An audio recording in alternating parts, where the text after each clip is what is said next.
ஜெயிக்குதோ அந்த ரவுடி தான் பெருசு அப்படின்ற மாதிரி அவங்களுக்குள்ள ஒரு போட்டி நடக்குது.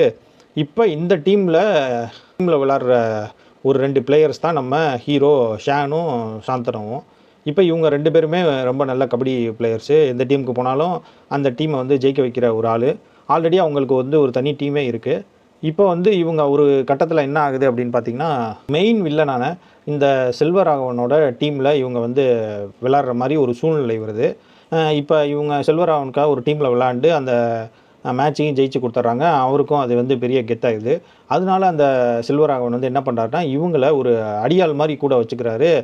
அவரோட தொழிலுக்கு இவங்க இந்த 4 பசங்களையும் பயன்படுத்திக்க ஆரம்பிச்சிடுறாரு. இது வந்து போக போக தான் இந்த படத்தோட ஹீரோவுக்கு தெரிய ஆரம்பிக்குது. சரி, இப்போ வந்து நம்ம இவரை விட்டு வெளியே வந்துடலாம் அப்படின்னு நினைக்கும்போது, செல்வராகவனுக்கும் ஹீரோவோட ஆளுக்கும் ஒரு சின்ன பஞ்சாயத்து ஆயிடுது. அதுக்கு வந்து ஹீரோ தட்டி கேட்க போய் செல்வராகவனுக்கும் ஹீரோக்கும் ஒரு 1 to 1 அந்த மாதிரி ஆயிடுது. ஸோ இதுக்கப்புறம் என்ன நடந்துச்சு அப்படின்றது தான் இந்த படத்தோட கதை.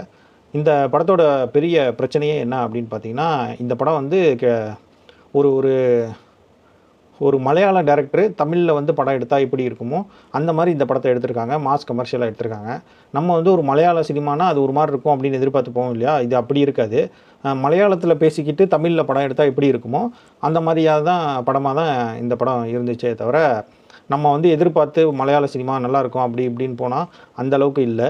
இதுக்கு வந்து புக் மை ஷோவில் 9.5 ரேட்டிங் கொடுத்துருக்காங்க. எதுக்கு கொடுத்தாங்கன்னே தெரில. 9.5க்கு இந்த படம் வந்து ஒர்த்து இல்லைன்னு தான் நான் சொல்லுவேன் 10க்கு. படத்தில் வந்து ஒரே ஒரு நல்ல விஷயம் என்ன அப்படின்னு கேட்டிங்கன்னா, படத்தில் நிறையா எதுக்குடா இதெல்லாம் நடக்குது, இவனுங்களுக்கு என்னடா பிரச்சனை அப்படின்ற மாதிரி சீன்லாம் இருந்தால் கூட, படம் வந்து எங்கேயுமே அவ்வளோவா ரொம்ப போர் அடிக்கலை. ஓரளவுக்கு மேனேஜ் பண்ணி ஸ்க்ரீன் ப்ளே கொண்டு போயிட்டாங்க. இருந்தாலும் கூட இன்னும் கொஞ்சம் பவர்ஃபுல்லாக, இன்னும் கொஞ்சம் கிரிப்பாக இந்த ஸ்க்ரீன் ப்ளே இருந்திருந்தால் ரொம்ப நல்லா இருந்திருக்கும். ரொம்ப ப்ரெடிக்டபுளாக ஆகிப்போச்சு. அது வந்து ஒரு பெரிய விஷயமாயிடுச்சு. நீங்கள் வந்து இந்த படத்தை பார்க்க போகிறீங்கன்னா, நம்ம வந்து ஒரு மலையாள படம் பார்க்க போகிறோம் அப்படின்ற ஒரு ஃபீலில் போனீங்கன்னா, நீங்கள் கண்டிப்பாக ஏமாந்துருவீங்க.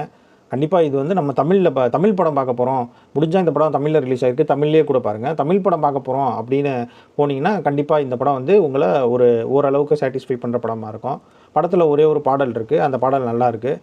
ஒரே ஒரு பாடல் தான் இருக்கனால அது கொஞ்சம் மனசுக்கு திருப்தியாக இருக்குது. மித்தபடி நடித்த ஹீரோ ஃப்ரெண்டு சாந்தனு அவங்களாம் நல்லா நடிச்சிருக்காங்க. ஹீரோயினுக்கு பெருசாக இந்த படத்தில் வேலையே இல்லை. அது ஒரு பிரச்சனை ஆகிப்போச்சு. செல்வராகவன் வழக்கம் போல் அவர் ஆக்டிங் வந்து நல்லாயிருக்கு. இந்த படத்தில் கிளைமேக்ஸ்லலாம் ரொம்ப நல்லா நடிச்சிருக்காரு.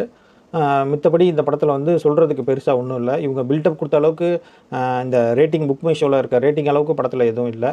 அது வந்து ஒரு ஏமாற்றம் தான்.